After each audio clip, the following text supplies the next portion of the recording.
but have everlasting life. The Bible teaches this,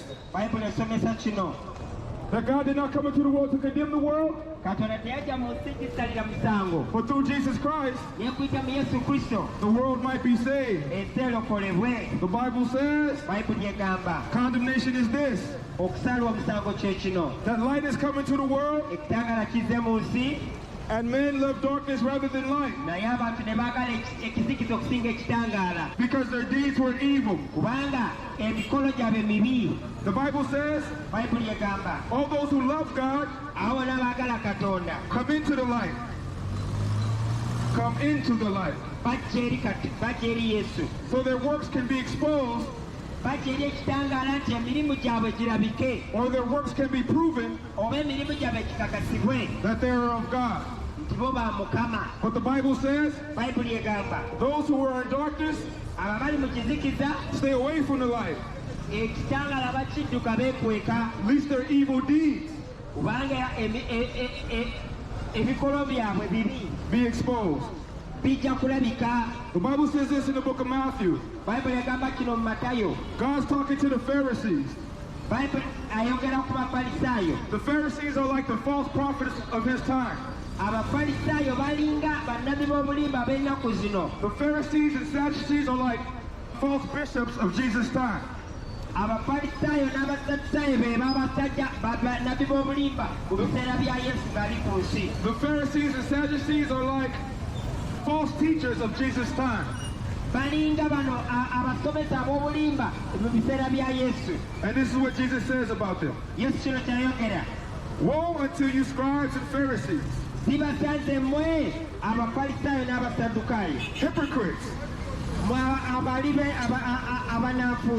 For you make clean the outside of the cup. Okay. So you make clean of the outside of the cup, and of the inside of the cup within the exterior is dirty.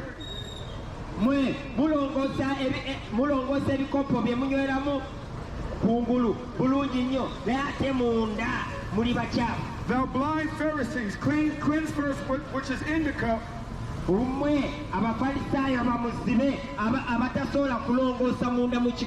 that the outside of the cup may be clean also. So Jesus says this, false teachers,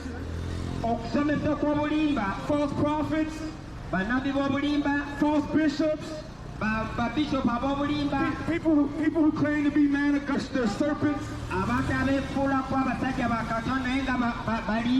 The Bible says they're like whitewashed tombs. On the outside they look proper and they look nice. On the outside they look clean, they got nice suits on. But on the inside they're dead man's bones. On the inside they're snakes and wolves.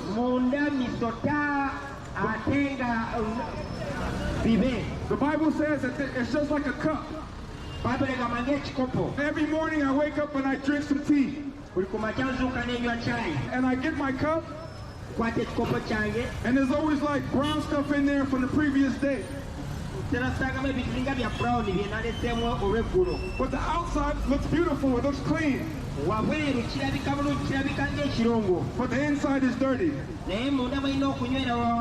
That's how Jesus describes the Pharisees and the Sadducees. That when you look on the outside appearance, they look good. But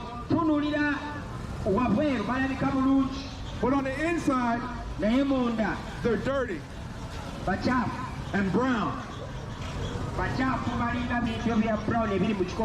Just like my teacup in the morning. Now the Bible says this, that the man looks on the outer appearance, but Jesus looks at the heart. Men, we look on the outside, but Jesus knows what's going on the inside. The Bible says this, it's not what goes into a man that defiles a man, But it's what comes out of that man that defiles that man. Because whatever comes out of that man is coming from his heart. And the Bible says that the heart is wicked and deceptive. And the Bible says, at the abundance of the heart, the mouth speaks.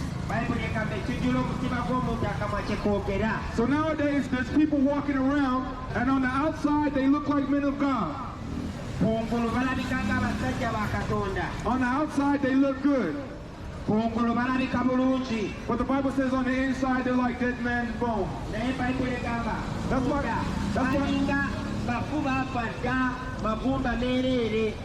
That's why the Bible says that we have to get a heart transplant. Because anybody could put on a suit and look good. Anybody could put on nice clothes and look like a pastor. In the public, anybody can look like a nice person. Anybody can be a good actor.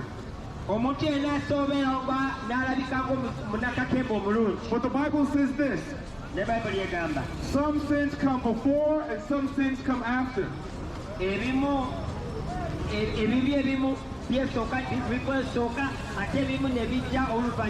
And the Bible says whatever's done in the dark will come to the light.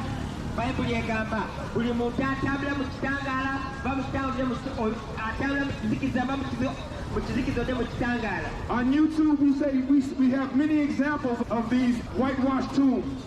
We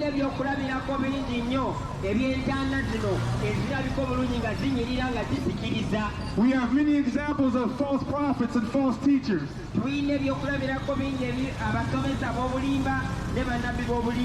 One of these teachers from where I'm from is called T.D. Jakes. One of these false teachers on YouTube is called T.D. Jakes.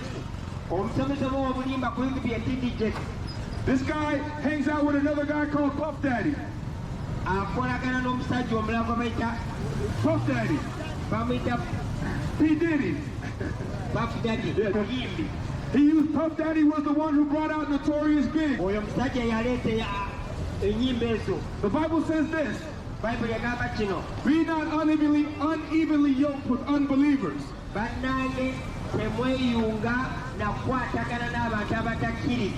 So why would a bishop be hanging out with a rapper?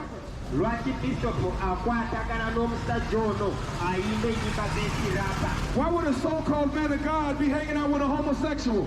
Because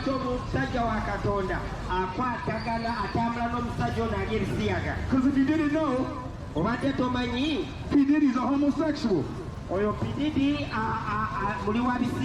He likes women and he likes men. He's a bisexual.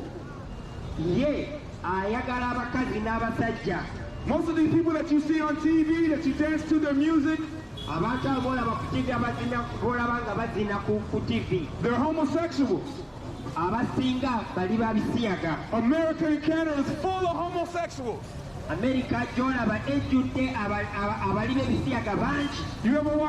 You ever heard of Will Smith? From the Fresh Prince of Bel-Air? Will Smith. He's a homosexual. Men take his backside from him.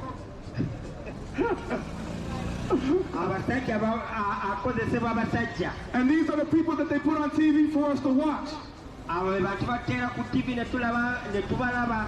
See, back in the old days, we had idols made of wood and stone.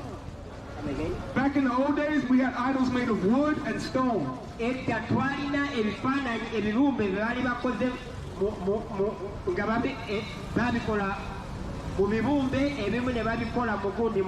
But nowadays our idols are made of images on TV.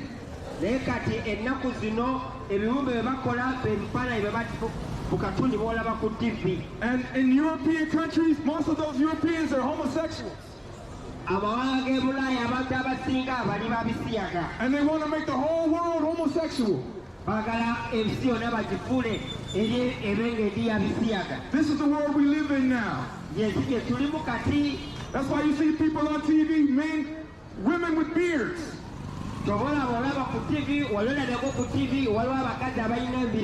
And men walking around in dresses.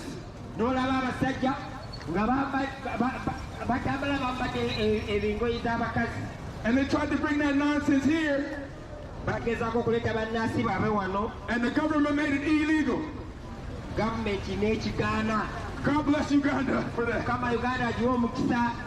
But this is the world we live in. On the outside, people look like they're good people. On the outside, people look like they're righteous people.